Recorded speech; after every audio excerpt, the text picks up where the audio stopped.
किशनगंज जिले के बहादुरगंज प्रखंड स्थित सतमेढ़ी गांव में कनकई नदी के तांडव से हाहाकार मचा हुआ है। गांव में हो रहे भीषण कटाव से डरे ग्रामीण खुद ही अपने घरों को उजाड़ रहे हैं। जो तिनका तिनका जोड़कर उन्होंने अपने सपनों का आशियाना बनाया था, अब उसे तोड़कर पलायन करने को मजबूर हैं। 1 दर्जन से अधिक लोगों का घर और खेती योग्य जमीन नदी में विलीन हो चुकी है।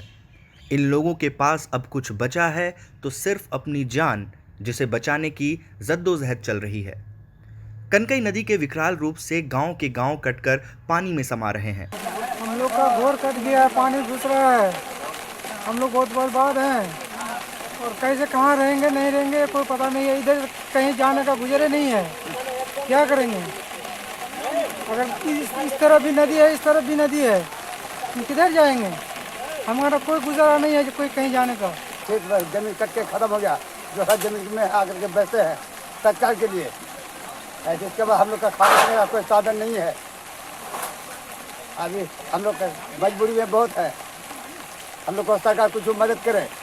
विस्थापित हुए परिवारों को अब बस यही आस है कि उन्हें मुआवजे में सरकारी जमीन मिल जाए, ताकि उनके परिवार और बच्चों को वापस सिर छिपाने की जगह मिले। कनकई नदी के कटाव से बचाने के लिए ग्रामीणों को नेताओं से लेकर अफसरों तक ने सिर्फ आश्वासन ही दिया है। पिछले दिनों वाटर डिस्चार्ज डिपार्टमेंट से कटाव निरोधक कार्य किया गया था। बम्बू रॉल से फ्लड फाइटिंग का भी कार्य किया गया, लेकिन नदी भी उसे अपने साथ बहा कर ले गई।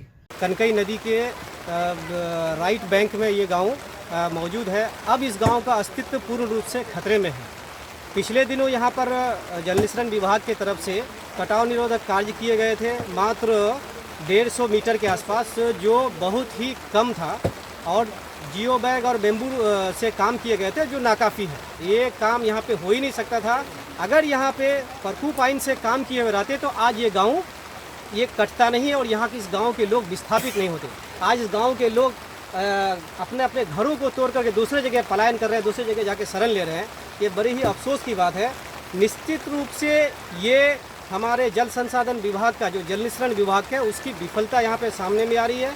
अभी जब हमने डीएम साहब से बात की तो डीएम साहब के आदेश पर यहाँ पर फ्लड फाइटिंग के कार्य किए गए, वो भी नाकाफ़ी रहे। फ्लड फाइटिंग के बाद जितने रोल डाले गए उसमें आधे से अधिक जो है नदी बहा करके अपने साथ लेके चली गई है। क्योंकि यहाँ बेम्बू रोल से फ्लड फाइटिंग नहीं होगा। अगर इस गांव को, जो भी बची हुई गांव, उसको अगर बचाना हो तो यहाँ पर सैंड बैग का ब्रेकर देना पड़ेगा। बिना सैंड बैग का ब्रेकर के इस गाँव को बचाना असंभव है।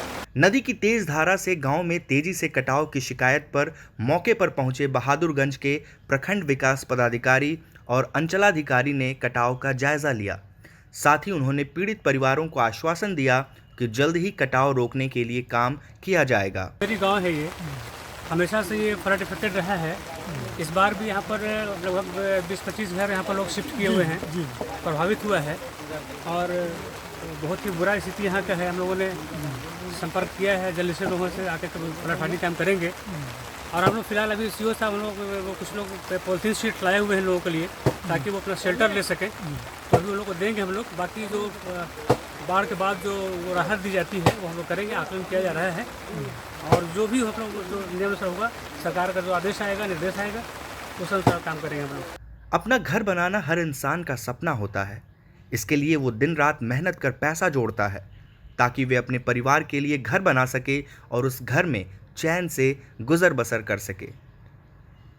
जरा सोचिए, अगर कोई प्राकृतिक आपदा आपकी उम्र भर की मेहनत से बनाए गए आशियाने को एक पल में छीन ले तो आप पर क्या बीतेगी। कोरोना काल और महंगाई के इस दौर में परिवार वापस अपना आशियाना कब बना पाएंगे, ये कहा जाना फिलहाल मुश्किल है।